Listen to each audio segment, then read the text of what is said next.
শুভেচ্ছা। বাংলাদেশ নিয়ে আমি প্রতিনিয়ত কথা বলছি। বাংলাদেশের রাজনীতি নিয়ে, বাংলাদেশের অর্থনীতি, সংস্কৃতি সব মিলিয়ে যেভাবে আমাদের দেশ চলছে, আমরা সেটা নিয়েই কথা প্রতিনিয়ত বলছি। ইতিমধ্যে আপনারা দেখেছেন যে দেশে বেশ কিছু ঘটনা ঘটেছে।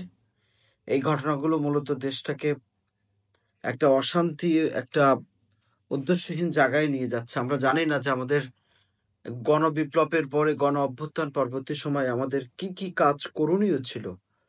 কোন কাজটি খুবই গুরুত্বের সাথে করা ছিল, দরকার ছিল। আমাদের এটা কেউ করতে পারেনি বা কেউ এটা করেওনি।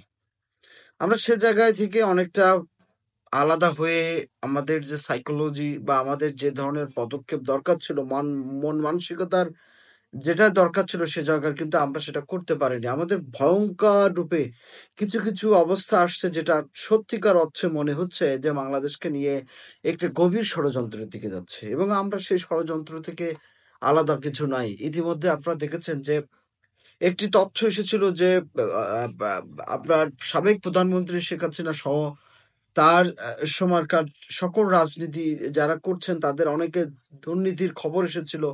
ঠিক সেই মুহূর্তে আমরা দেখতে পেলাম যে সচিবালয়ের মতন একটি গুরুত্বপূর্ণ জায়গায় সেখানে আগুন লাগানো হলো। আগুন লাগাবার পরে আজকে এই মুহূর্তে যে খবরটি আমরা দেখতে পাচ্ছি যে স্থানীয় সরকার মন্ত্রণালয় এখন আর সচিবালয় করবেন না, করবেন আম আ স্থানীয় সরকার মন্ত্রণালয়ের দাপ্তরিক কাজ হবে ঢাকা দক্ষিণের যে নগর ভবন আছে সেটি।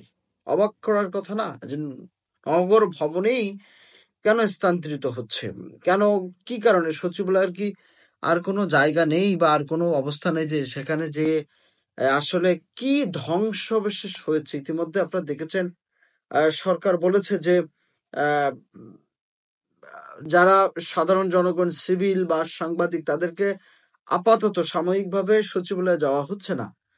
তো আমাদের এটাই সবচেয়ে বড় প্রশ্ন যে তাহলে আমরা কোন দিকে আসলে যাচ্ছি? আমাদের পরিস্থিতি বা কোন দিকে যাচ্ছে? কিভাবে আমরা আসলে এই ব্যাপারগুলোকে নিয়ে কাজ করতে পারি? প্রত্যেকটা জায়গায় তো এক ধরনের অবস্থা তৈরি হচ্ছে যে অবস্থাগুলো সত্যি খুব আ মানে সাধারণ জনগণের সংখ্যা বাড়িয়ে দিচ্ছে। আমাদের দেশের আ গত ৪ মাসে যে ধরনের সরকারি পদক্ষেপ গ্রহণ করার কথা ছিল, জনগণ কিন্তু সেই স্লো মোশন গভর্নমেন্ট পলিসির কারণে জনগণ কিন্তু সেই সুফল সেটা পায়নি।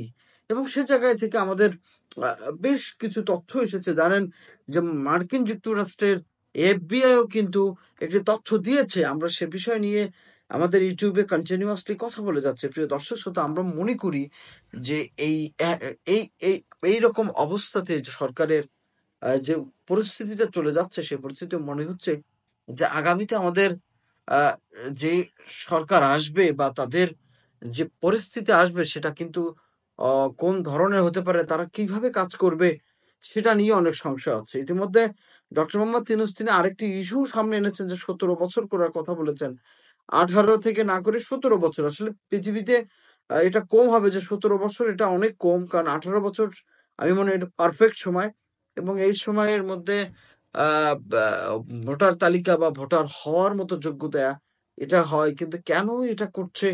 ১৭ করার মধ্যে কি কোনো ছাত্ররা যে রা রাজনৈতিক দল গঠন করার চিন্তা করছে সেখানে কোনো কিছু আছে কিনা এটাও কিন্তু রাজনীতিবিদদের মধ্যে ভাবিয়ে তুলেছে।